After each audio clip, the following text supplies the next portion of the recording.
It looks like YouTube and... Oh, this is an old message I sent. So go ahead and just send something. Yo! So we're connected, so we should be streaming.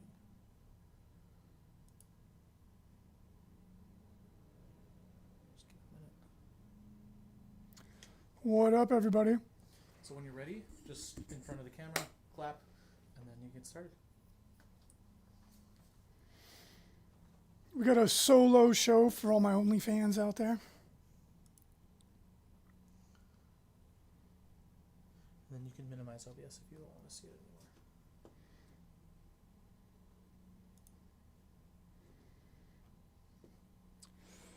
anymore. A sea shanty. We'll do it. I have a voice for shanties.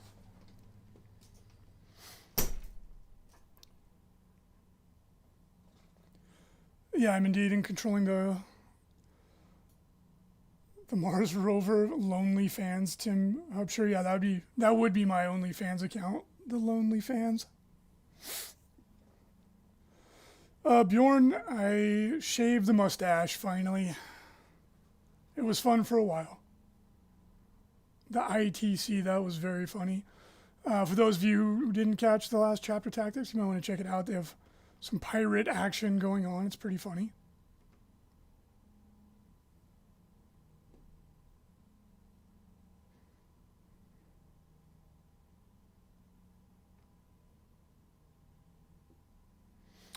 Hope everybody's having a good week. Kind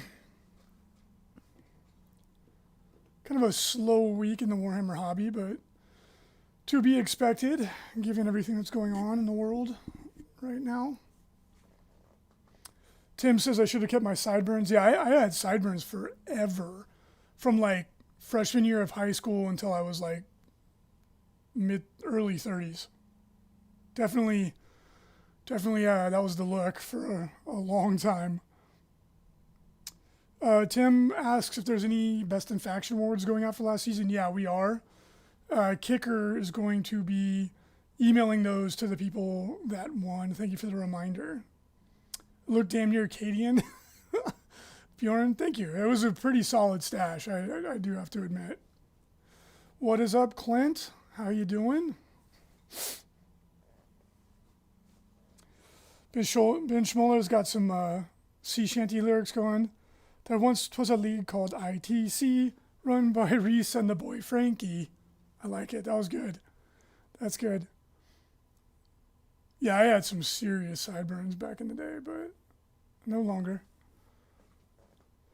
Anthony, yeah, we're not making a big deal about it, but some people did win Best in Faction, so we're going to email them a certificate so that they can keep it as proof that they were one of the Corona Kings. Should include a hair from the mustache in each award. Alex, how you doing, brother? Really enjoying the new house. It's a big change. I've lived in apartments, the majority of my life. And to go from, an apartment to a pretty big house is definitely a big change. But it's nice. Just keeping a place clean is a pain in my neck. Yeah, Tim, the heavy intercessors and the flayed ones are looking really good. Am I going to be at the Dallas GT, Corey? Not sure.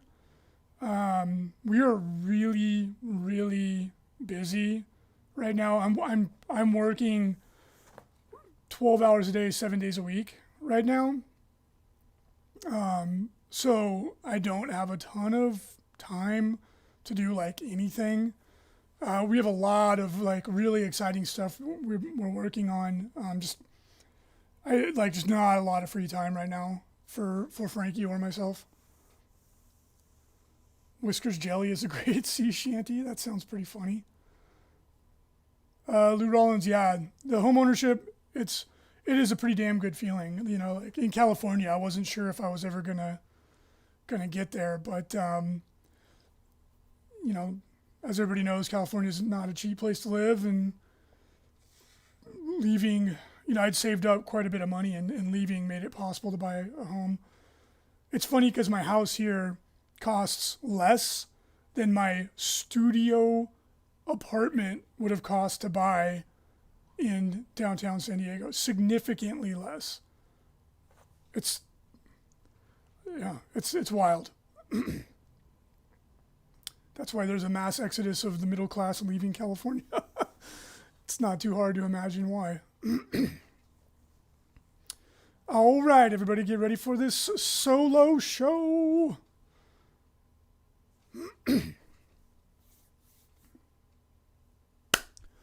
Hey, everybody, welcome to Signals from the Frontline, your live Wednesday cast here on Frontline Gaming via Twitch, YouTube, and Facebook.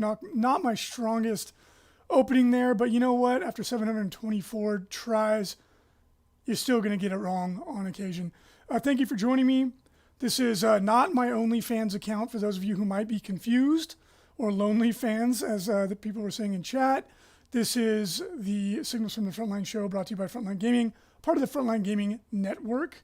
And today it's going to be a solo show. Frankie was super busy. On top of that, there's just not a lot going on in the hobby this week. So I will be updating you on the last rather slow week in the Warhammer hobby.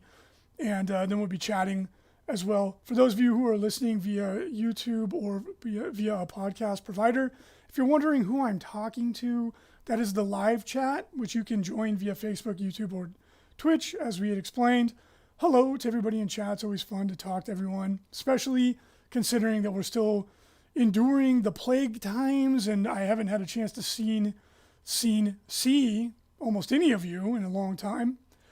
So thank you for joining me and making this more than just me reading the notes that I wrote. So previous to the show going live, we were talking about home ownership and leaving California, which a lot of people are doing, myself included. And Cletus 3K says that Boise is growing due to the California exodus. Yeah, my sister and my parents both moved to Boise, thankfully, before the prices skyrocketed. I have a feeling a lot of places that's going to be the case in a lot of places. So many people are relocating right now to avoid those high costs, but then inadvertently they drive the prices up. 3 of my friends left California to go to Austin, and that's happening there as well. But nobody tuned into this to talk about real estate prices in the United States. Let's dive in and talk about what is going on in the last week in Warhammer. So, coming up this weekend, the pre-order is going to be the highly anticipated kill team Pariah Nexus, which features Space Marines versus Necrons and a new kill team expansion. Not only is it going to be cool for kill team players, which it is a very popular offshoot of 40K, becoming more appealing to me too as I get older, because skirmish games are just easier to manage. But what is more appealing to the 40K community is the very, very cool models that are going to be in this set, namely heavy intercessors, which are going to be an extremely popular troops choice for Space Marine players, which is, as always, one of the most, if not the most popular factions in the game. But the Necrons are also getting some love. They're getting the very, very cool Chronomancer and Flayed ones. So this is guaranteed to be a very popular set. Valerie in the chat also mentions, Phil Kelly rubbed my belly, mentioned that there's also going to be some really good pieces for objective markers, which I agree. There's going to be some really, really good objective marker and terrain bits that come out of this kit. So it's a little bit of a pricey expansion, but you do get quite a bit for it. And I'm sure it's going to sell out almost immediately. So if you want to get one, grab one as soon as you can. If you want to support Frontline Gaming, you can buy it from us in our web cart, store.frontlinegaming.org. We do sell GW products at a discount, but this is probably going to sell out really quickly because GW has been allocating product to independent retailers like us so that we don't really get much. And, you can always get it from them in their web cart at full price. I'm sure there's no coincidence there between those two things occurring. But hey, if I ran GW, that would be a decision I might make too. They make a lot more money when they sell things to their own web cart. Kind of a bummer for independent retailers, but hopefully they fix that sooner than later so that the independent retailers can cash in on some of these hot releases also, because I know a lot of them are really struggling right now to pay the bills. So keep an eye out for that. In addition to that, we also have the Kill Zones coming up for Kill Team, and these are box sets that feature the really cool fold-out Kill Team, obviously size playing surfaces, as well as full terrain sets. Some of these are really cool. Some of them you haven't seen before. They're really neat. So if you want to grab some of these, please jump in and do. And you can stick 4 of them together and obviously play 40K, or you could just buy a really cool FLG mat, which are nicer and function a little bit better. But if you do want to use the fold-out cardboard, they work pretty good. So you can grab those, and of course the terrain is good for any sci-fi game, including 40K, obviously. So if you want to grab those, you can from Frontline Gaming. Tomodachi, I'm sorry. The chat like jumps around on me here. Yeah, don't come to me for financial advice. I'm better educated on the topic than many people, because many people are not at all. And I used to work in the financial industry, but I'll be the first one to tell you, talk to a real financial advisor before you come and chat to me about financial matters. In other news, some of the Indomitus models previously only available in that box set are now going to be available in individually packaged sets. In the one we get Space Marines, featuring some of the more popular models like Eradicators, Blade Guard veterans, and some other fun stuff in there like a Chaplain and the Executioner guy whose name escapes me at present. And then on the Necron side, you have some fun characters, and I can't remember some of the names off the top of my head, so forgive me for that. But you have some fun characters and some vehicles in there. So sure to be fairly popular. Indomitus did sort of flood the market, but at least the Space Marine side of things is going to sell like hotcakes, I am sure.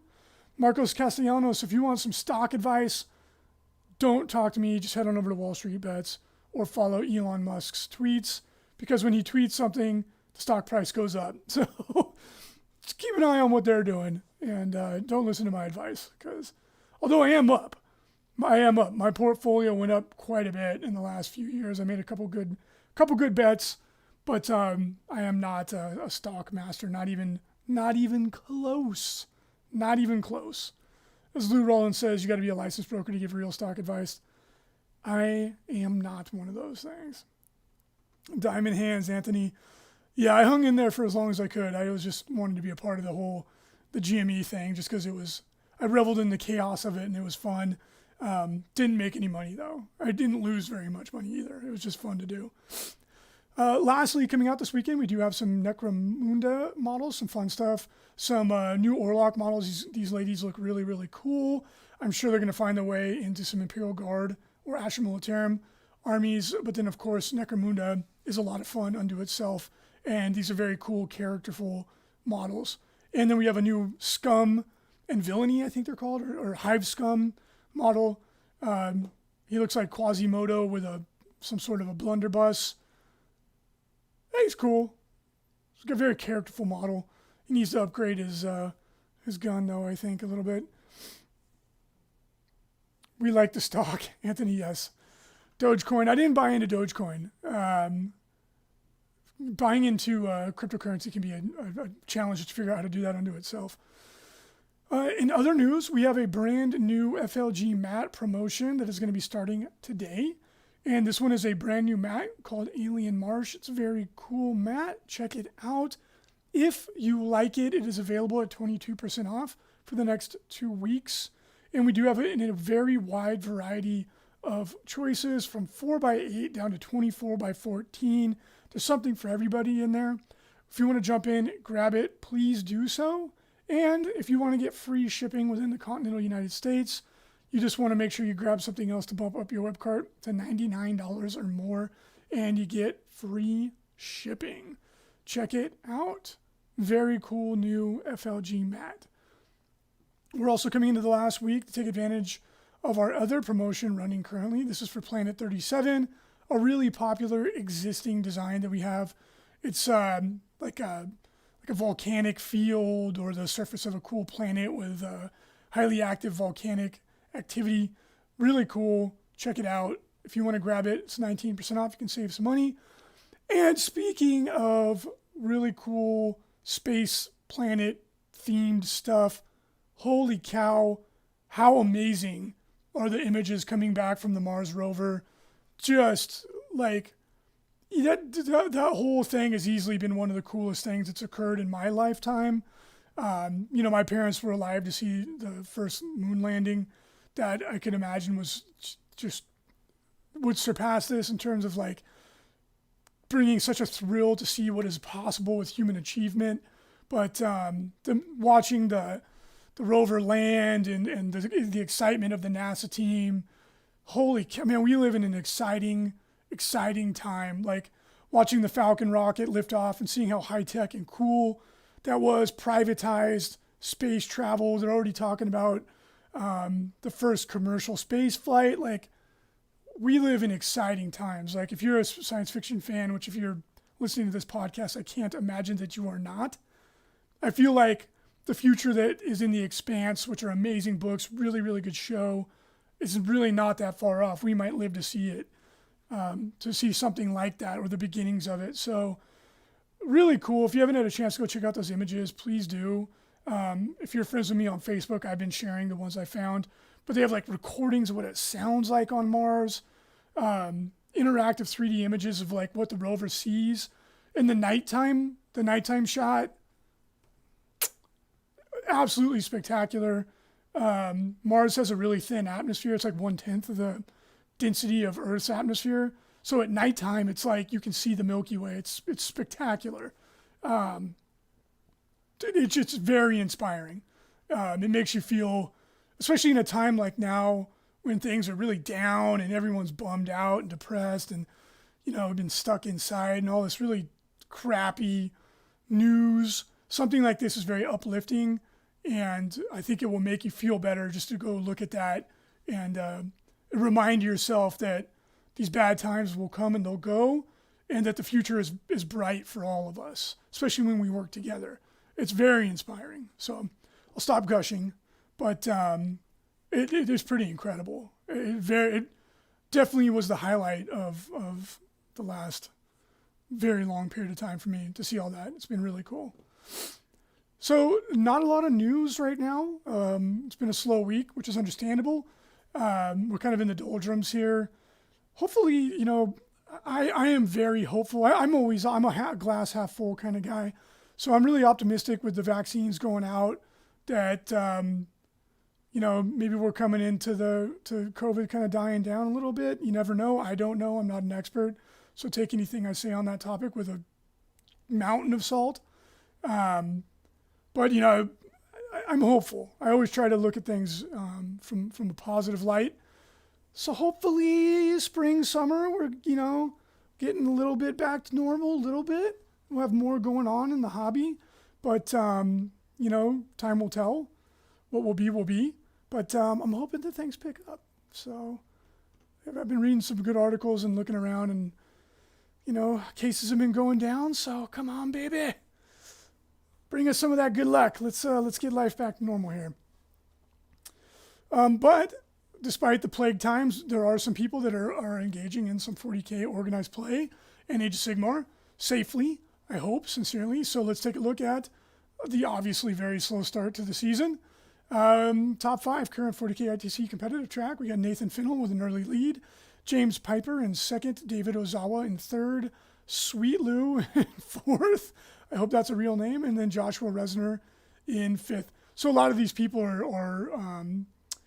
out of the country, like a lot of the Icelandic players and such. So in places where you can actually play and be safe, good for you, enjoy it.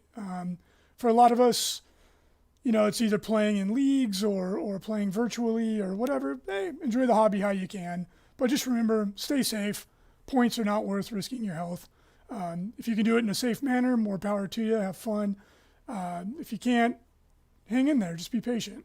We'll get back to normal eventually. Tomodachi Express, thank you for reminding me. I totally forgot about that. We do have a Facebook community page that we started. So please jump on over and join that.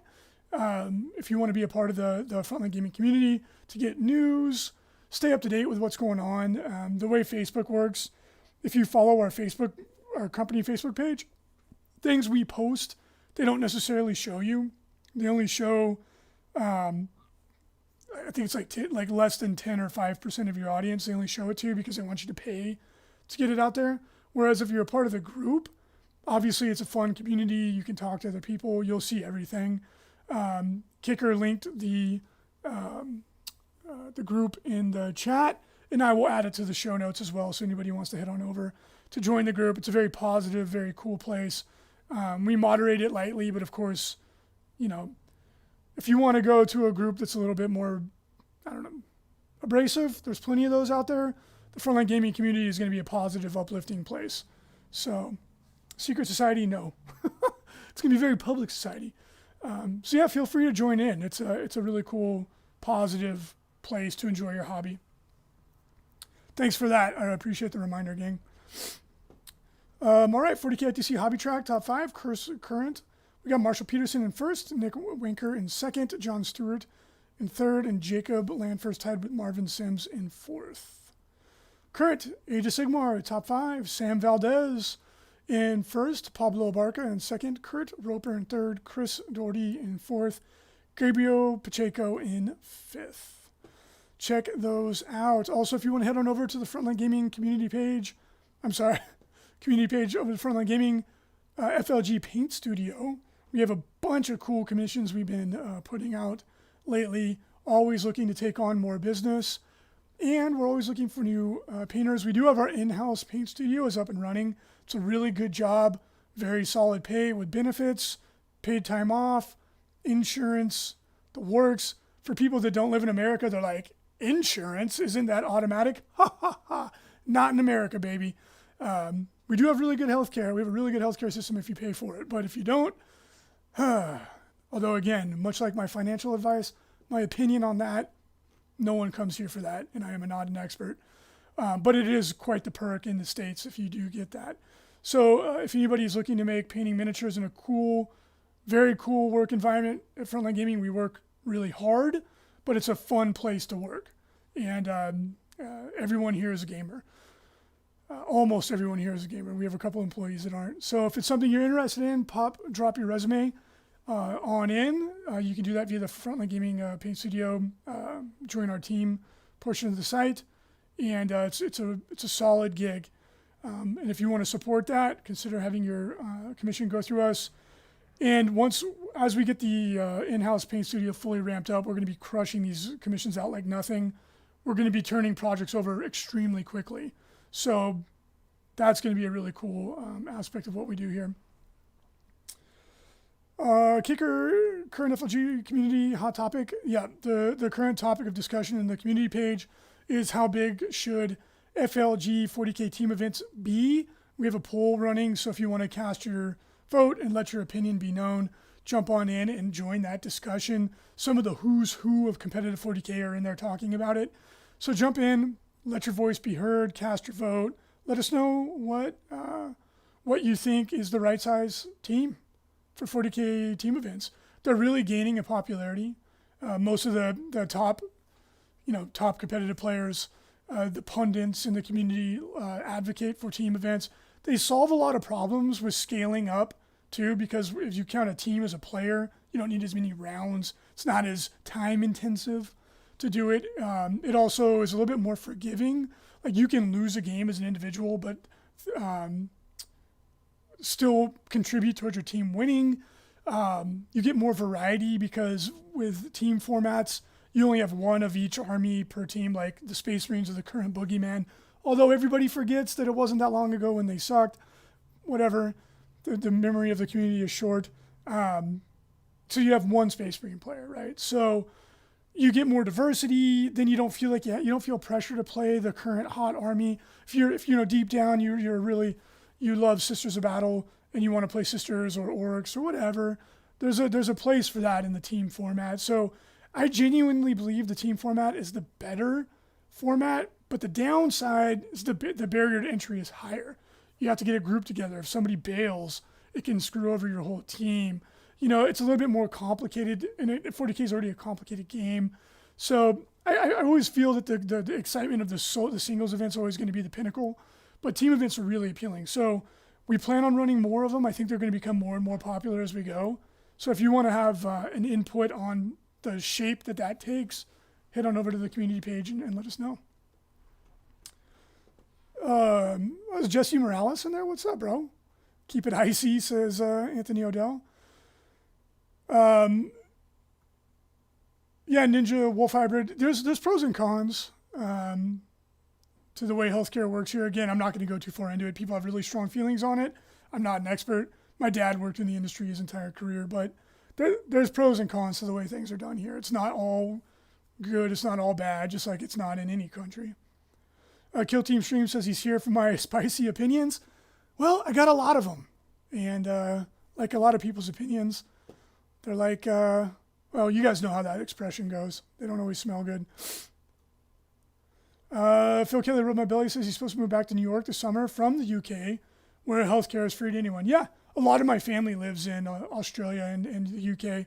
And in the UK, you know, you have ups and downs there too. Like, obviously, it's free, so to speak. You have higher taxes and, you know, you have situations where you have longer wait times for non-essential things. And there's pros and cons to every system. And everyone is free to have their opinion on what they think is the better or worse system.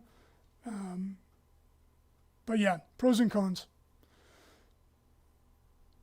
Mitch Hunter says, I played War Machine and Horde's team tournaments, and I'd love it if 40K did it.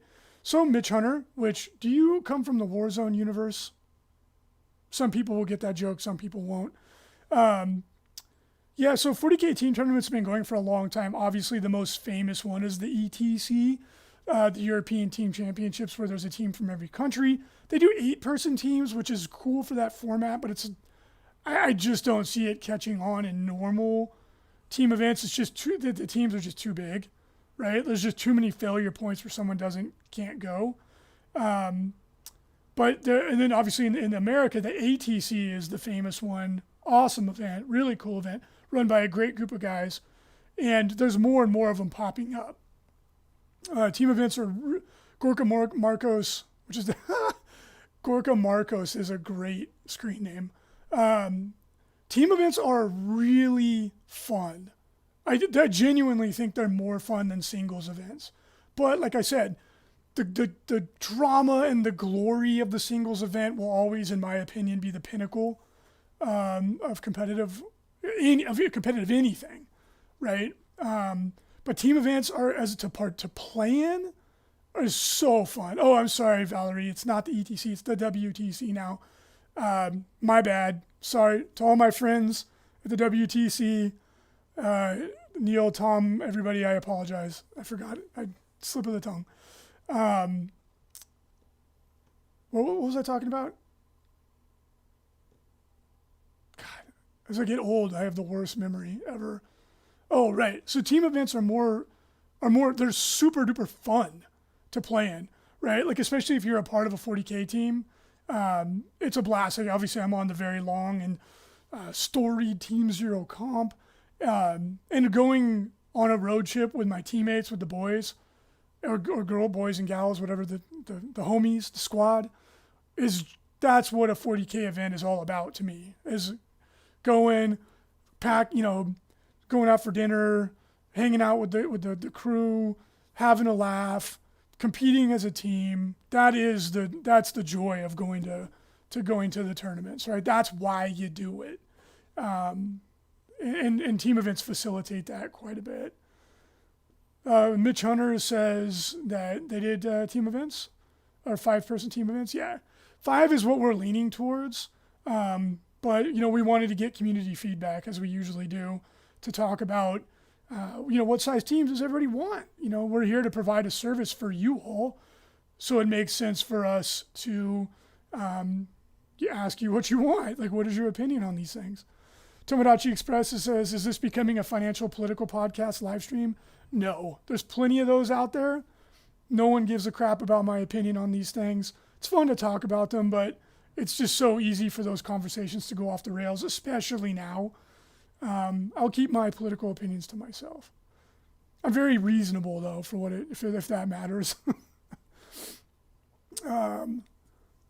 This is not what I expected Reese to look like, said Justin Jennings. Yeah, you know, I have a very distinct voice. I used to be a salesperson, and it was so funny, people's reactions when they would meet me, especially, you know, obviously this was a long time ago when the last time I was an actual salesman banging the phones and doing, you know, grinding it out. I was in my 20s, and I sounded the same way I do now. So when I would meet people, they're like, oh my gosh, like I thought you were like an old overweight smoker. And I'm like, no, not that there's anything wrong with those things. Obviously you shouldn't smoke. I do on occasion myself too, but I highly don't recommend it. Here goes more medical advice from yours truly. I can't seem to help myself today. Mitch Hunter again says it feels better to lose in a team tournament. Yeah, it does. Because you can lose a game in a team tournament format and not bump in and still be in the hunt to win it, right? And that's why people did battle points tournaments in the past, because you thought you could lose a game and still win, although literally it never happened, right? Like in a battle point tournament, there's always someone who's like maxing all their points and runs away with it. And then you end up with a bizarre situation where somebody literally can go into the last game and lose and still win, which is so stupid. There's a place for battle point tournaments, but there's a reason why a lot of new players don't even know what they are. It was not a good format, in my opinion, for a truly competitive format. It's really good for a shorter format. Like if you only want to do, if you have too many people for the amount of rounds that you have time for to do Swiss, battle points is great. But if you want a true champion, a true last person standing champion, Swiss all day, every day. Corey Schultz says he likes to do shots in between rounds. Yeah, that works in a team format. Works in a singles format too if you're not trying to win, unless you're Nick Nanavati, in which case it doesn't seem to matter. Events are fun, but I'm really starting to enjoy a good lockdown, says Phil Keller, rub my belly. Man, I don't know about you guys, but I am sick to death of lockdown. Like, I am so done. I am so thankful for my cats, but they're not the best company all the time. Yeah, I am ready for this to be over with. Like, obviously, safety first, but I am sick of this. Michael Link says reasonable is a very controversial political position to take these days. Yeah, I know. Isn't it strange? The thing is like, I guess this is going to be a light political discussion podcast. Hopefully nobody is turned off by this, but it is funny. But the thing is, I still think that the vast majority of people are reasonable. And I think that it's just that the social media is such it provides a platform that, because of the way social media algorithms work, they intentionally put inflammatory stuff in front of you or things that you agree with in front of you, because that is what people engage with, right? So the extreme ends of anything has got a really big megaphone right now. While all the data I've read is that the vast majority of people are actually quite reasonable. It just doesn't feel that way right now. So anyway, I'll get off that soapbox.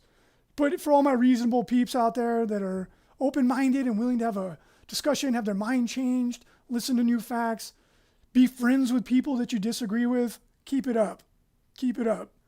Because that's the way the world should work.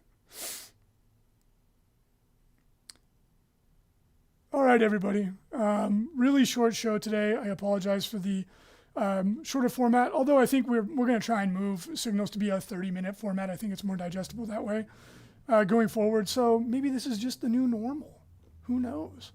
But as always, it was really nice to chat with everybody. Thank you for joining me for episode 724 of Signals from the Frontline. I hope you enjoyed it. Make sure to check in to the other shows on the Frontline Gaming Podcast Network. We have some absolute dingers this week. My name is Big Al, and I hit dingers. And Chapter Tactics had a fun pirate-themed show. But the one to check out, Steve over at 40K Game Changers is crushing it, putting me to shame with his beautiful New Zealand voice, that Kiwi suave voice coming over you over the airwaves or through the internet.